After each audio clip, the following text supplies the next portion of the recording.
The night everything changed, Lauren wasn't crying. She wasn't screaming. She was just standing in her kitchen, barefoot on the cold tile, holding her phone with both hands, and reading a message that was never meant for her eyes. She read it once, then twice, then a third time, slowly. The way you reread something when your brain refuses to accept what your eyes are already seeing. The coffee she had poured was going cold on the counter behind her. The house was quiet. The kids were asleep upstairs. And the man she had spent the last 11 years of her life building a home with, the man whose name she had taken, whose children she had carried, was sitting in the living room, less than 30 feet away, completely unaware that in this moment, her entire world was cracking right down the middle. And the most heartbreaking part? Some part of her had known. For months, some quiet, persistent part of her had known. Hi friends, before we dive deeper, let us know in the comments where you're watching from. Canada? United Kingdom? The United States? Jamaica? We'd love to hear from you. And if you're new here, click on the subscribe button so you never miss any of our upcoming videos. Why does betrayal so often begin with silence? Not with shouting or obvious lies, but with a gradual, quiet withdrawal that you convince yourself means nothing. A husband who stops reaching for your hand. A man who used to tell you everything who now guards his phone like it holds state secrets. A person who laughs a little too easily at something on that screen, then tilts it away when you walk by. These are the details Lauren noticed first. Not big, dramatic red flags. Just small, almost invisible shifts. The kind of changes that make you wonder if you're being paranoid. The kind that make you question your own instincts before you dare to question his behavior. Have you ever felt that? That quiet unease. The feeling that something is wrong, but you can't prove it, and you're terrified to be right? Because Lauren felt it every single day for over 6 months before she finally found the proof. And what she found was worse than anything she had imagined. Lauren grew up in a small town in Ohio, the kind of place where everybody knows your name and your business and your grandmother's maiden name. She was the eldest of 3 sisters, raised by a single mother who worked double shifts at the hospital and still managed to have dinner on the table by 7. Lauren learned early that love meant showing up. It meant doing the hard thing. It meant staying when life got difficult. That was just the kind of woman she was built to be. She was 31 years old when she met Daniel at a mutual friend's backyard cookout on a warm Saturday afternoon in July. He had driven 3 hours just to attend that party, and she would later say, only half-jokingly, that she thinks the universe arranged the whole thing just to introduce them to each other. He was charming without being arrogant, funny without trying too hard. He asked her thoughtful questions and actually listened to the answers, and by the time the fireflies came out that evening, she already knew this man was going to be important to her life in some way.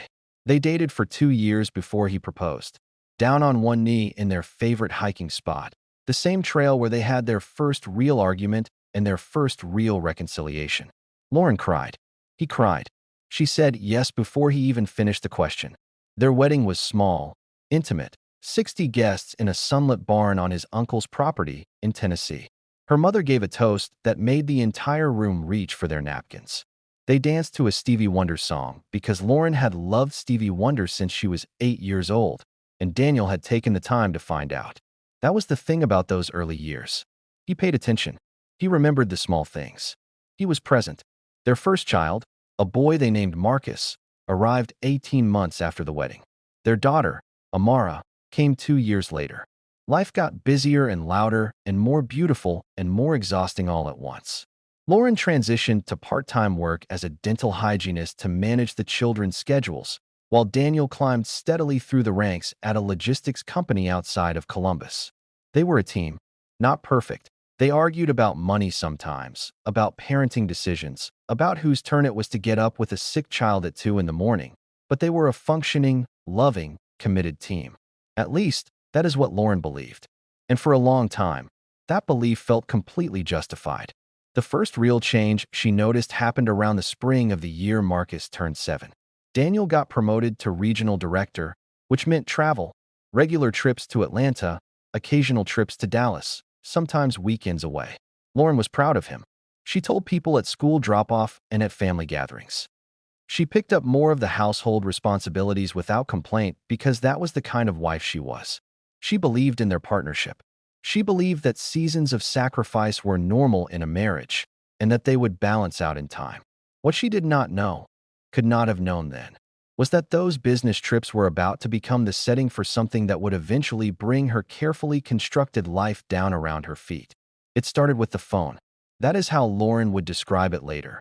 Not to a friend, not to a therapist, but to herself, in the journal she had started keeping because she needed somewhere safe to put her thoughts. It started with the phone.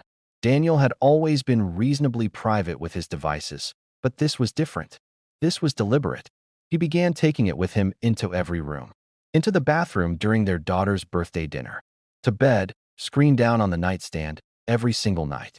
He had a new passcode, one she didn't know, and when she casually mentioned it one evening in the kitchen, he shrugged and said it was a work security requirement. She nodded. She believed him. She filed it away under reasons that sounded reasonable. But then came the night at the restaurant. It was their anniversary, their 9th, and they had gotten a sitter and gone to the Italian place in the short north that they both loved. Lauren had curled her hair. She was wearing the green dress he had once told her was his favorite. They ordered wine and shared the bruschetta, and it should have been a perfect evening. Except that his phone buzzed 4 times during dinner, and each time it did, she watched his eyes drop to it before he could stop himself. He didn't pick it up. He was disciplined about that. But the way his jaw tightened every time it vibrated, the way he kept glancing toward it like he was resisting something, that was what she saw. And she sat there across from him, holding her wine glass, smiling at the right moments, laughing at the right jokes, and feeling this cold, slow dread spreading out from somewhere behind her sternum. She drove home in silence. He asked if she was okay. She said she was tired. 3 weeks after the anniversary dinner, Lauren asked him directly. They were in bed, the lamp on his side still on, both of them supposedly reading. She closed her book and looked at him and said, "Is everything okay with us?" He looked up from his phone, and yes, even then, he was on his phone, and he said, "Of course." "Why?" And the way he said, "Why?" Not concerned, not open, but almost defensive, almost careful, that told her everything she needed to hear without telling her anything at all. She said, "I just feel like you've been distant." He said he was stressed about work. He put the phone down, reached over, squeezed her hand once, and then turned off his lamp. And Lauren lay in the dark, staring at the ceiling, listening to him breathe, and knowing, in the way women so often know before they have any evidence, that something was deeply, fundamentally wrong. And then, on a Tuesday evening in late October, when Daniel was in the shower after coming home from what he had described as a long day in the office, his phone, left face up on the kitchen counter for only the second or third time in months, lit up with a notification. Lauren was standing at the sink rinsing dishes. She could see the name on the screen from where she stood. It wasn't a name she recognized. It was a woman's name, and the preview of the message beneath it was 5 words long. 5 words that she would later say she felt physically, like a blow to the sternum. She picked up the phone. She read the message. And the next thing she remembers clearly is sitting down on the kitchen floor with her back against the cabinet, her knees pulled to her chest, the phone still in her hand, the water still running in the sink above her. If you're still watching, comment, "I'm still here" in the comments, because this is where the story gets real. By the time Daniel came downstairs, Lauren had put the phone back on the counter and was standing at the stove stirring something she had no memory of starting. She didn't say anything that night. She couldn't. She needed to think. She needed to be careful, because somewhere in the wreckage of what she was feeling, there was also a strange, cold clarity, a voice that said, "Find out everything first." So she waited. And for 4 days, she waited and watched and noticed things she had been explaining away for months. The way he laughed at his phone in the next room. The way he sometimes stepped outside to take calls when he had never done that before. The way he had become slightly warmer toward her, buying flowers once, suggesting a family movie night, in the way that guilty people sometimes do, as if the guilt needs somewhere to go. On the 5th day, a Friday, Daniel left his phone on the charger and went to take the trash out. He was outside for no more than 3 minutes. Lauren stood over that phone for a full minute before she touched it. Her hands were shaking. She told herself she didn't really want to find anything, and maybe that was even true. But she picked it up. She opened his messages. And what she found was not one conversation. It was not one woman. There were 4 separate threads with 4 different women, names she didn't recognize, profiles she had never seen. She scrolled through them with the mechanical focus of someone who has gone past the point of feeling and into the territory of needing to know. One woman was in Atlanta. She recognized the area code. Another appeared to be local. The conversations ranged from emotionally intimate, confessions, inside jokes, the kind of tender language Daniel had not used with Lauren in years, to explicit. He had sent one of them money. Not a small amount. He had made plans to see another one the following month during what he had told Lauren was a solo golf weekend with his college roommates. There was one conversation that hurt Lauren more than any of the others, not because of anything physical in it, but because of what Daniel had written about her. About their marriage. He had told one of these women that he felt trapped, that the spark was gone, that he stayed for the kids.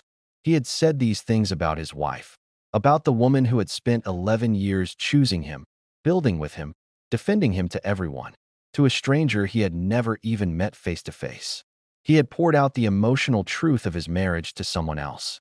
And that, Lauren would say later, was the betrayal that cut the deepest. Not the physical, the emotional. The intimacy that she had thought was private, that was hers, being given away like it was nothing. She put the phone back on the charger. She sat down at the kitchen table. And when Daniel came back inside and asked what she wanted for dinner, she said, very quietly, "We need to talk."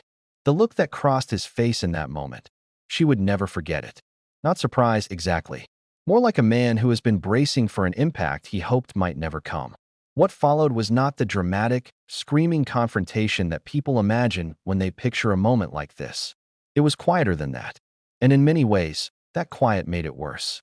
Daniel sat across from Lauren at their kitchen table, the same table where they had eaten 1,000 family meals, where they had helped Marcus with homework, where they had carved pumpkins with Amara, and he did not deny it.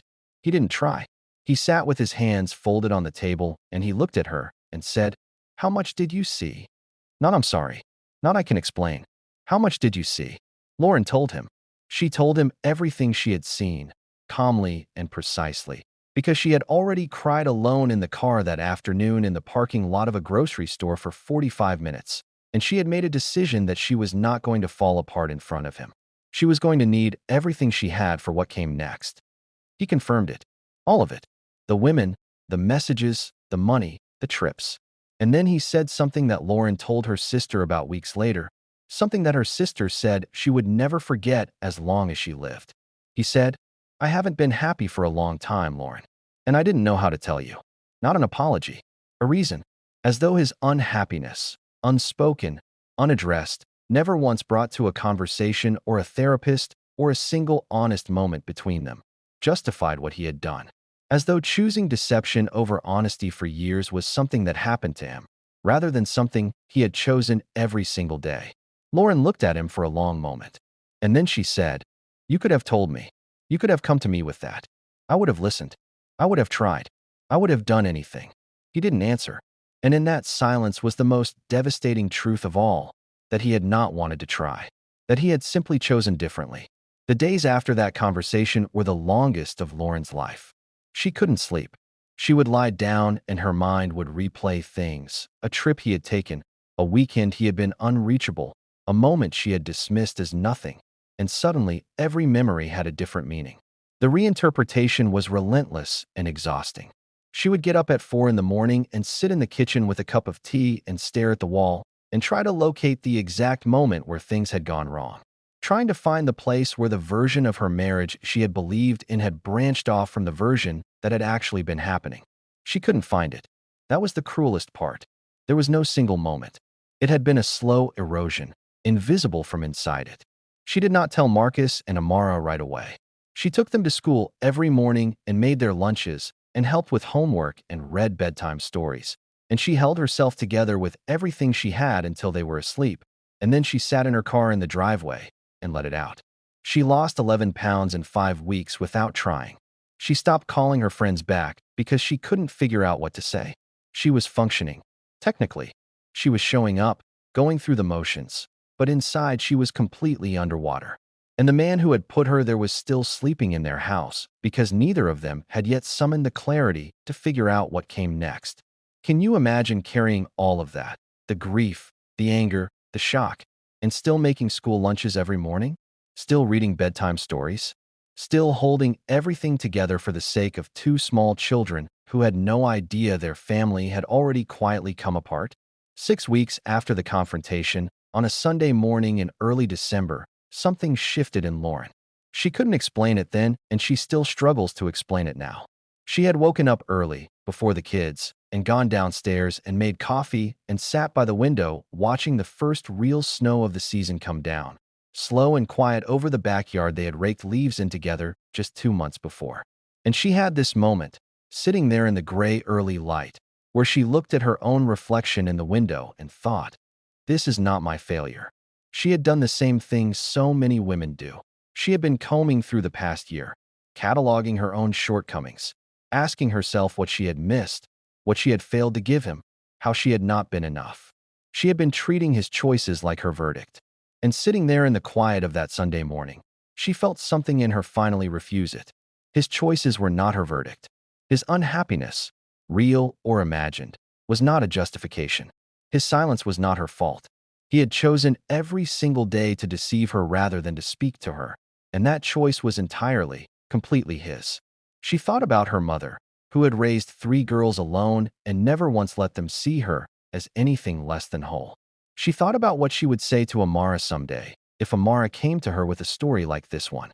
She would tell her daughter, "You are not responsible for another person's cowardice." She would tell her, "You are allowed to leave." She would tell her, "Choosing yourself is not the same as giving up." And if she would tell Amara that, if she believed it that completely for her daughter, then she had to be willing to believe it for herself.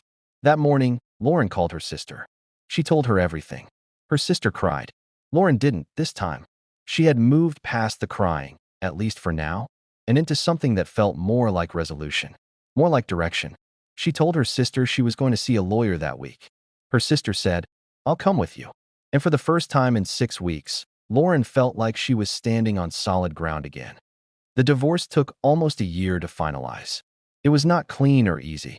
There were difficult conversations about the children and the house and the finances. And there were days when Lauren questioned whether she had the strength to see it all the way through. But she did.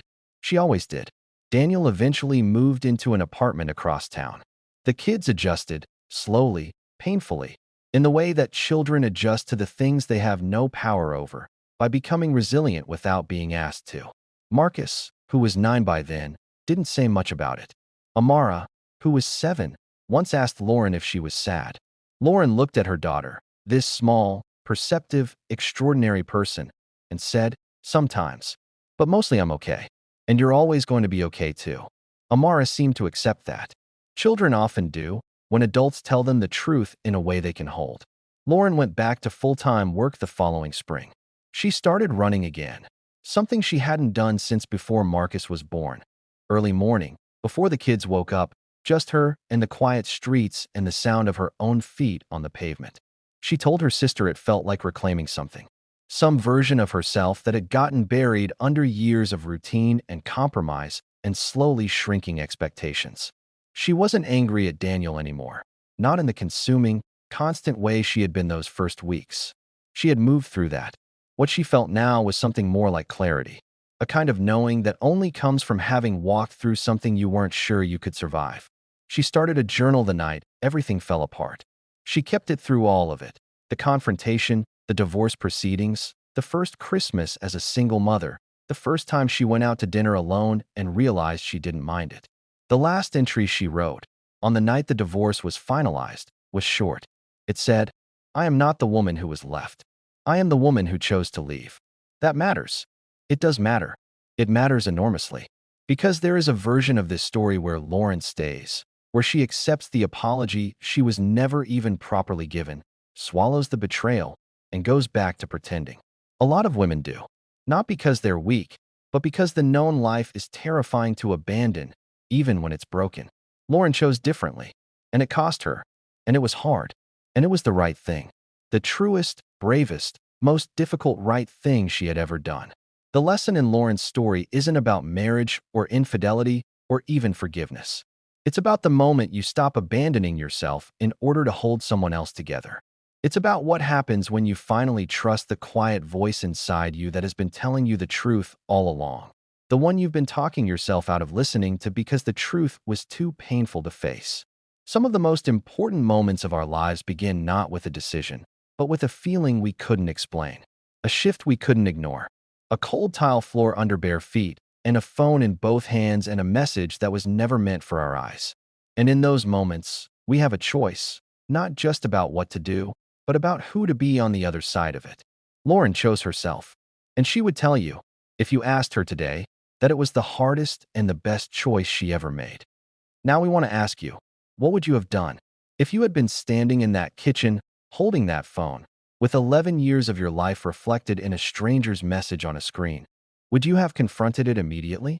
Would you have waited, like Lauren did, gathering information, giving yourself time to process?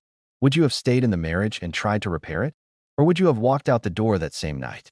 There is no judgment here, only the honest question. Because the truth is, none of us really know what we would do until we're standing in that moment. And some of you watching this right now, some of you know exactly what it feels like. Maybe you felt that shift in someone's presence. Maybe you've noticed the phone tilted away, the laugh that doesn't include you, the distance that's settled in without announcement. Maybe you're carrying something like Lauren's story right now and you haven't told anyone yet. If that's you, know that you are not alone. Know that your instincts are probably telling you the truth. And know that choosing yourself, when everything in you has been trained to choose someone else first, is not a betrayal. It is the beginning of something. If this story moved you, if it made you think, if it reminded you of something or someone, leave a comment below. Tell us what you're feeling. Tell us what you would have done. Tell us where you're watching from. Your words matter here, and this is a community built on real stories told honestly, without judgment, without performance, just truth. Subscribe to this channel for more real-life stories that challenge the heart, awaken the mind, and stay with you long after the video ends. Because the stories that change us are never the ones we forget. They are the ones that find us exactly when we need them.